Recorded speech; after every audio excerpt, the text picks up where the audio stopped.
little ham, there are rules! Hello, let's talk POTA doping, or POTA rules, following up from a previous video. So here I am walking in GB 4427 Bettswood, which I've talked about before. This is where I've operated from and worked, well, over 1,000 QSOs. That's another POTA award, and it's POTA awards, and we all know where there's awards, people cheat. In all walks of life, it's the human condition, and we know in sport, performance-enhancing drugs, he says as he negotiates this lesser-known part of this POTA park. Let's not get on to something I said previously about walking around here, because it's not that big. It takes a 20-minute fast walk to walk around the entire area, and some suspicious activations anyway. Anyway, let's move on from that. So yes, POTA doping. So the POTA rules, let's go through them again. And thank you very much for the clarifications of people in the previous video on the 30-metre rule. So here it goes, right? So POTA, parks on the air. But it isn't really parks on the air, because it's been totally confused with trails and rivers. And bearing in mind that this came from America, and trails and rivers could be different, as in parks also could be different to what they are in here in Great Britain. And that map that I showed you before, and I'll insert it here, that you can use for showing areas, it's clearly being used by people just to sit at home and to identify some areas and get them registered as parks on the air without ever visiting them. And I think this is where POTA doping comes in. And let me give you a practical example. So the River Meese, it's a very small tributary of the Trent. It has a site of scientific interest designation because of a certain type of crayfish in there and some other types of wildlife. This river totally goes through private land. Totally. I've triple checked this, except for one spot, and the one spot is where it joins a Staffordshire wildlife bird watching area, and then it joins the River Trent, more or less by the car park of the Staffordshire Wildlife Trust area. But that isn't on the POTA map. Where it's marked on the POTA app is in the village of Netherseal, and there it just goes through private land. So work that one out. So how does anybody activate it if they don't know the area? If they look at the POTA map, they'll probably park up in the village of Netherseal and try and fathom out how the hell they activate it. However, it has been activated. I've activated it twice, and I've had to do that by getting permission off a sports club that goes somewhere nearby. But remember the POTA rules. POTA rules must be public land, must be a designated area, and as identified by people and pointed out to me, you're absolutely bang on, and I got this wrong. So you operate within a park itself. The 30-metre rule, as I've said, is only for trails and also for rivers. So I've talked about that one with the rivers. So we've got to be careful with that. And remember, if you're on sites of scientific interest or sites of special scientific interest, we've also got to be incredibly careful because of how we operate there, because these are sensitive areas. So we're putting ground pegs in and running antennas up and stuff like that. We've just got to be careful about the image of the hobby, clearly. Then let's get back to trails. So something not that far from here is the Staffordshire Way, 91 miles long. It follows roads and some tracks, but once again you've got to operate within 30 metres of it. On the Staffordshire Way, there are places you could activate, places with public access that are safe, but you'd have to do your research. And I more or less guarantee, and I better back this up with a picture off the well-used map, hadn't I, that where the pin has been dropped on the POTA.app website is clearly not one of those spots. Let's open right, find out more here. It's a bit vague. I take it that this trails thing came from something to do with parks and some of the trails. I'm just thinking about my other hobby, or one of my other hobbies, cycling, gravel riding, these proper trails. And I could use one, for example, let's just pick one out there. I can think of the Tissington Trail in Derbyshire. And I could sort of see with that how you could operate. I don't think it's a park, by the way. I think putting trails and rivers in there, personally, I think it's flipping ridiculous. But anyway, let's say it's in the rules, so let's follow the rules. You've got, let's say the Tissington Trail is, I haven't even checked, but let's say it is a POTA. So you could go there and you could find somewhere, because it's an old railway line that's been converted into footpath. You could find somewhere within 30 metres to operate. That'd be straightforward. The Staffordshire Way, though, unless you're just going to pull up in a car, and I saw yesterday, you know, these chameleon type of hamstick arrangement you can get activated within 30 seconds, according to a write-up yesterday. You just pull up in your car, stick your antenna up and transmit. Is that really POTA? Personally, I don't know about you, I think there needs to be a reset. And the other thing on this is this, parks within parks. That's another one, and I'll put something in here as I activated one of these, or several of these recently.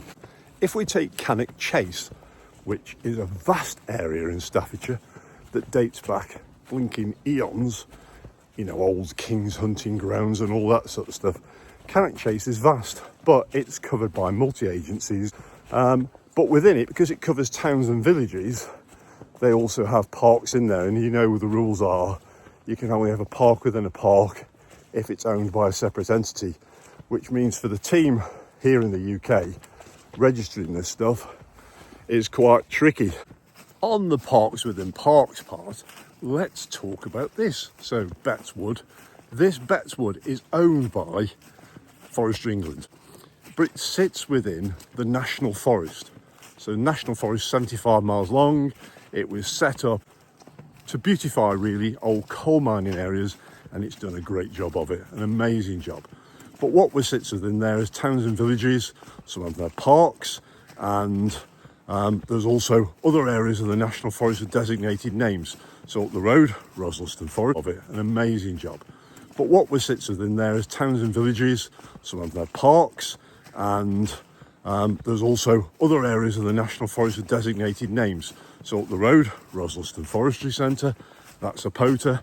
Over there, Strawberry Lane, that's a POTA, or Strawberry Fields, that's a POTA, but they're all in the National Forest. So we know the rules are, you can't have a park within a park if it's owned by the same people. Fortunately, this Forestry England National Forest is more of a multi-agency thing again, and therefore you can operate this. But here's the question for you, is this a twofer, or a two-effer as I call it? In other words, what we've got is a park within a park. So if I operate from here, am I also operating in the National Forest? So the National Forest, this is part of it. It's actually on the National Forest Way as well, which isn't a POTA. Somebody hasn't registered that, and please don't. It's a flipping trail, flipping 8 trails and rivers, I've always said. Anyway, I'm going to go and negotiate a gate now. I'll show you this, and we're about to go through into another wood, and that wood is called Brookside Wood. It sits within the National Forest. It's actually privately owned, but a farmer got a grant for this, and there is public access. There's a trail. It doesn't need setting up as a POTA, but you get my meaning. You've got parks within parks, different areas of ownership, all these complex rules, and you can see how people get caught out with POTA and just think, oh, flipping stuff it. And here's another thing, Betsy's Wood, if you follow the POTA rules correctly, there's a designated area for Betsy's Wood. Not well set out on the maps, by the way, but there is a designated area. If you check out Forestry England, and it doesn't include a car park. So therefore, those people who've activated it previously, claiming to have activated it, and they've done it in a car, they're outside the area. And as we know, as I now know, the 30 metre rule doesn't apply. It's tricky, isn't it? It's easy to breach the rules because you've got to sit on the website and go through them. Let's face it, we do courses for amateur radio, but nobody sends your local club doesn't go, right, folks, we're going to this week have a POTA rules course, and you're all going to have a multiple choice questionnaire to make sure that you understand it. And as the rules change, we'll have continuing professional development called POTA 101. You get recertified to be a POTA activator. What a great idea! Let's do it! Doesn't work like that. It's supposed to be a bit of fun, isn't it, really? It's supposed to be a bit of fun. And let's face it, lots of us in amateur radio are in one form of spectrum or DNA bucket or another, depending which science you read, and we can take things too literally and get too serious about it. And let's put it this way, let's say this here was a boundary to a park and somebody sat the other side and activated it, they breached the rules. If this was a park and they sat here and put their antenna over the transmitter here and activated it, they would be inside the rules. And if you want what does, not good, but decent look like, that's my very decent, marvellous, amazing dog, Boo Boo. But anyway, this is where I generally activate from. You can tell by the scuffed away areas and stuff. So strap a master here, you might have seen it in a previous video where I've activated this and put it on video. But yeah, this is it. You've got to be careful places like this, of course, from a safety aspect. Like I've said before, it should be safe for you and members of the public, RF, EMF, all that sort of stuff. But look at that, we could get away from that. Also, there's going to be somewhere to operate from. I think park bench is better. If they've got a park bench, it's more of a park. Being really specific on this, but great, you get out and some people go, well, you know, the reason I like POTA and doing it in my car, and I get the comment, is I'm not that mobile anymore. Fine, but I think you just got to be more selective with your parks. You can never claim to, like I said, this park, the boundary of this park, remember, it's not a trail, it's not a river. Your 30-metre rule doesn't apply. This looks dodgy. So therefore you can't park up in a car and activate this strictly complying with the rules. So find another park where you can effectively.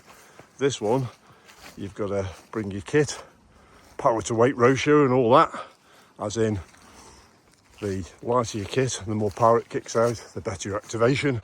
That's my latest theory anyway. This is GB4427, Betts wood. And just to confuse things, I'm going to show you this. Daffodil wood, because they decided to name this, but this is being named by a charity who put these trees up. This is Forestry England, Betts wood. There are rules and rules. His antenna was this big. Does it make any flipping difference? Views again, please. Thanks for taking the time to watch this. Hugely appreciated. Same stars. Police my playground. Tito, my heart. I key in the side.